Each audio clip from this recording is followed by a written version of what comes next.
Hi, I'm going to be discussing, as part of our post war economic conversation, Walter O'Malley and his move of the Los Angeles Dodgers from Brooklyn and some of the different hoops that he had to jump through while trying to provide the Dodgers with a permanent home. What I think is especially of interest about this is how it's going to provide an illustration of how the country was now at this point aggressively moving, especially to the West Coast in a variety of different fashions, and how Dodger Stadium is going to be a reflection on urban sprawl and the suburbanization of big urban areas like Los Angeles. So, a couple of things to bear in mind is one of the reasons why O'Malley was anxious to move from Brooklyn to Los Angeles is one writer is going to describe that they're now getting a lot of fans coming from what that was described as the slum areas of Brooklyn, which were bringing with them customs alien to Ebbets Field, where the Dodgers played in Brooklyn, that the Dodgers generally found distasteful. So even though they did not have a place to play in Los Angeles when they first moved, they were anxious to get away from that distasteful element and moved to LA and started playing in the Los Angeles Coliseum, which is where USC plays football games. That was not an ideal place for a baseball game.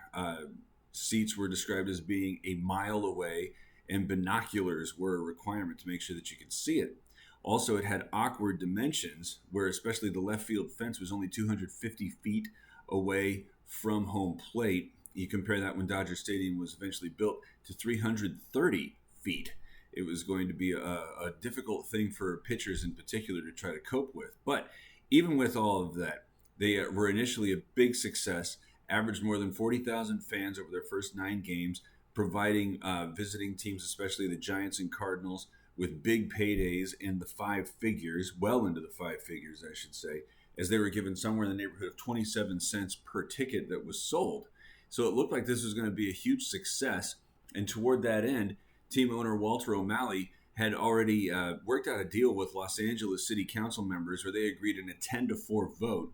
to provide him with 300 acres in an area that was known as Chavez Ravine, which is about 1 mile from the city center.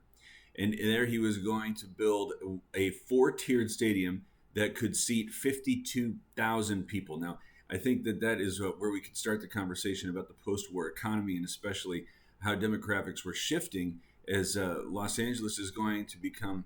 a massive place. LA County has so many people in it, and this is where you're going to recognize the trend where they're just planning on packing so many people into so many small areas. 52,000 fans to watch a baseball game is going to be currently the biggest stadium,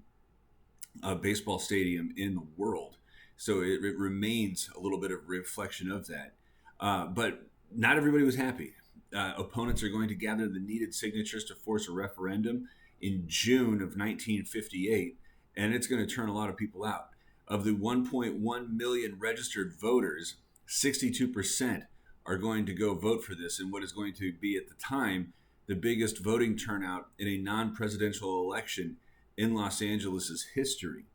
The Dodgers will ultimately win by what is described as a fairly scant margin of just about 17,000 votes, but they do win, despite opponents really taking to the airwaves to try to describe this as giving away valuable property.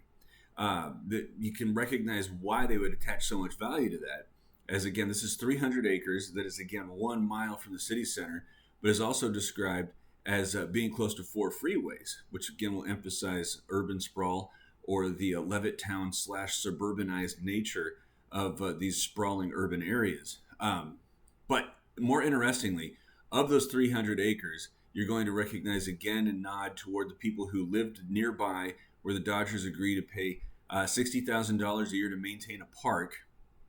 They ultimately are going to spend $12 million toward a $23 million project to build Dodger Stadium, which is famously going to be ringed by an ocean of parking lots. They're going to have 30 lots that could house 16,000 cars,